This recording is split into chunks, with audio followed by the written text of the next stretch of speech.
दोस्तों, जय हिंद। आज हम आप लोगों को नंबर सिस्टम का पार्ट नंबर 2 लेकर के आए हैं। फिर से आप लोग को पिछले क्लास में हमने बताया था कि नंबर सिस्टम के 10 भेद, 10 में से 5 पिछले बताए हैं पिछले क्लास में। और आज हम लोग पढ़ेंगे भाज्य संख्या के बारे में। अभाज्य संख्या किसे कहते हैं, सअभाज्य संख्या और परिमेय संख्या के बारे में और अपरिमेय संख्या के बारे में। आज सब कुछ परिभाषा के साथ फिर से लेकर के आए हैं आपके सामने। आपको पहला भाज्य संख्या के बारे में यहाँ पर बताया है कि वैसी संख्या जो स्वयं एवं एक के अतिरिक्त अन्य किसी संख्या से पूर्ण विभाजित हो तो उसे भाज्य संख्या कहते हैं।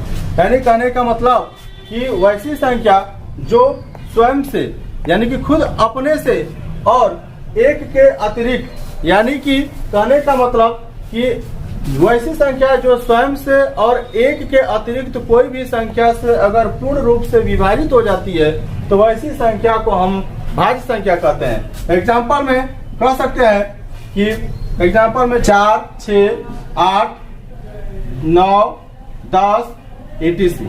आप इन सभी संख्याओं को भाज्य संख्या के रूप में कह सकते हैं। और एक बात और दोस्तों बता देना चाहते हैं हम कि भाज्य संख्या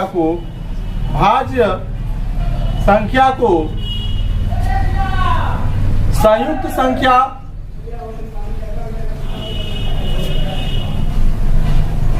एवं यौगिक संख्या भी कहते हैं। भाज्य संख्या को संयुक्त संख्या एवं यौगिक संख्या भी कहते हैं। एक चीज याद रखेंगे, अगर कभी कभी कोई पूछता है कि सबसे छोटी भाज्य संख्याएं किसे कहते हैं तो आपका सबसे छोटी भाज्य संख्या 4 होती है।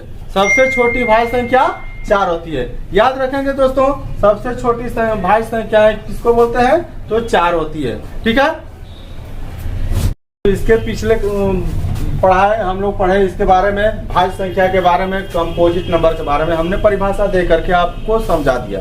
ठीक है दोस्तों, तो अब आते हैं अभाज्य संख्या के बारे में। हम परिभाषा दिए हैं यहाँ पे कि वैसी संख्याएं जो एक से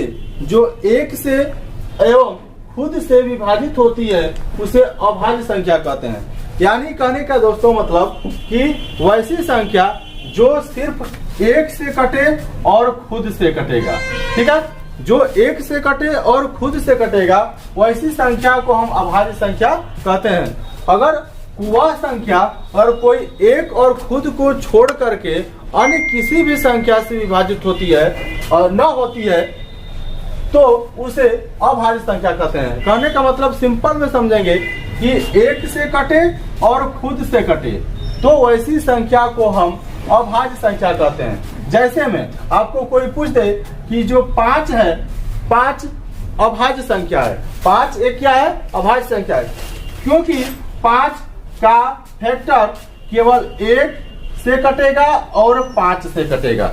ठीक है, 5 केवल 1 से और 5 से। और सारी भी एग्जाम्पल है, जैसे में आपको हम यहाँ पे लिख कर बता सकते हैं कि एग्जाम्पल में आपका हो जाएगा 2, 3, 5, 7, 11 etc। ठीक है दोस्तों, तो आप सबसे अगर कहा जाए कि 2 जो होता है इवन नंबर होता है, लेकिन ये सबसे छोटी, ये जो इवन नंबर जो 2 है ये 2 आपका अभाज्य संख्या में भी आता है। इवन नंबर के साथ साथ आप 2 को आप 1 और 2 यही 2 संख्याओं से फैक्टर होता है, इसलिए 2 को इवन नंबर है, बट ये प्राइम नंबर भी इसे कहा जाता है। ठीक है दोस्तों, तो आप लोग को वीडियो अच्छा लगे तो लाइक और शेयर जरूर कीजिएगा। आगे अगला चैनल में बताएंगे। हाँ, तो इसके पीछे हम आप लोगों को बताएं अभाज्य संख्या के बारे में। अब नेक्स्ट पढ़ेंगे हम सअभाज्य संख्या किसे कहते हैं। ठीक है दोस्तों, सअभाज्य संख्या किसे कहते हैं तो आपको परिभाषा में हमने लिख दिया है साफ साफ कि वैसी दो संख्या जिनमें एक के अतिरिक्त केवल एक के अतिरिक्त कोई उभयनिष्ठ गुणनखंड न हो उसे सअभाज्य संख्या कहते हैं। यानी दोस्तों ये समझेंगे कि वैसी दो संख्याओं के जिसमें एक के अतिरिक्त कोई उभयनिष्ठ संख्या न हो। जैसे मैं एग्जांपल में आप कह सकते हैं कि 2 3 3 4 4 5, यानी ये दोनों संख्याओं का अगर फैक्टर करेंगे तो 1 गुणे 2 और ये 3 का फैक्टर करेंगे तो 1 गुणे 3, यानी कि 1 के अलावा और कोई दूसरा उभयनिष्ठ गुणनखंड नहीं होना चाहिए। वैसी संख्या को आप सअभाज्य संख्या कहते हैं। ठीक है दोस्तों, दो संख्याओं के बीच या एक ऐसे भी बोल सकते हैं कि 2 या 2 के अधिक बीच संख्याओं का फैक्टर केवल 1 हो और 1 के अलावा कोई दूसरी संख्या न हो तो वैसी संख्या को सअभाज्य संख्या कहते हैं। ठीक है दोस्तों, तो आपको एग्जाम्पल में लिख दिया है कि दो संख्याओं के फैक्टर केवल 1 होना चाहिए और 1 के अतिरिक्त कोई उसका उभयनिष्ठ गुणनखंड नहीं होता है तो उसे कहते हैं सअभाज्य संख्या। ठीक है दोस्तों,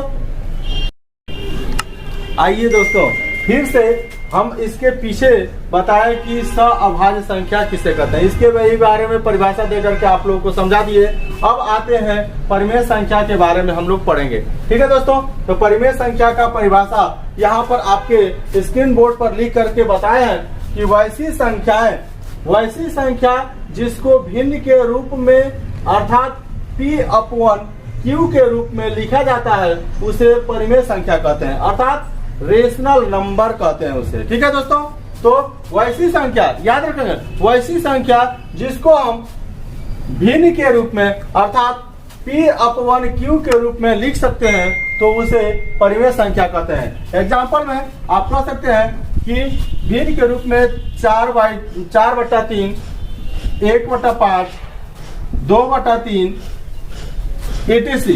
आप इसको परिमेय संख्या कह सकते हैं।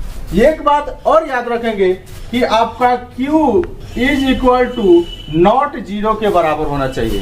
ठीक है दोस्तों, यानी कि Q का मान 0 नहीं होना चाहिए। ठीक है, Q का मान 0 नहीं होना चाहिए। अगर Q का मान 0 होगा तो आपका उसको परिमेय संख्या हम लोग नहीं बोलेंगे।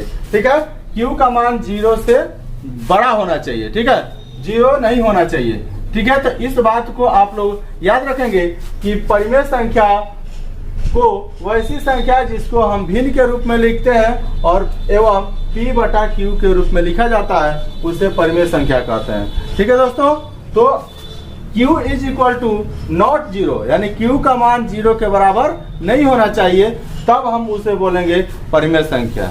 ठीक है, आप लोगों को अभी पिछले बताएं कि परिमेय संख्या का परिभाषा दिए हम। अब लास्ट इस वीडियो में लास्ट आपका अपरिमेय संख्या किसे कहते हैं तो इसके बारे में हम आपको परिभाषा आपके स्क्रीन बोर्ड पर लिख चुके हैं। आप इसको वैसी संख्या जिसको P/Q के रूप में लिखना संभव न हो, वैसी संख्या जिसको P/Q के रूप में नहीं लिख सकते हैं, और जो संख्या रूट में आपको बता दें कि वैसी संख्या जिसको रूट में लिख सकते हैं और उस रूट का पूर्ण वर्गमूल न निकले तो वैसी संख्या को आप अपरिमेय संख्या कहते हैं। ठीक है दोस्तों, याद रखें एग्जांपल में जैसे मैं कह दिए कि रूट में 3 का पूर्ण रूप से वर्गमूल नहीं निकलता है, इसलिए रूट 3 जो होगा एक अपरिमेय संख्या होगा। ठीक है, रूट में 2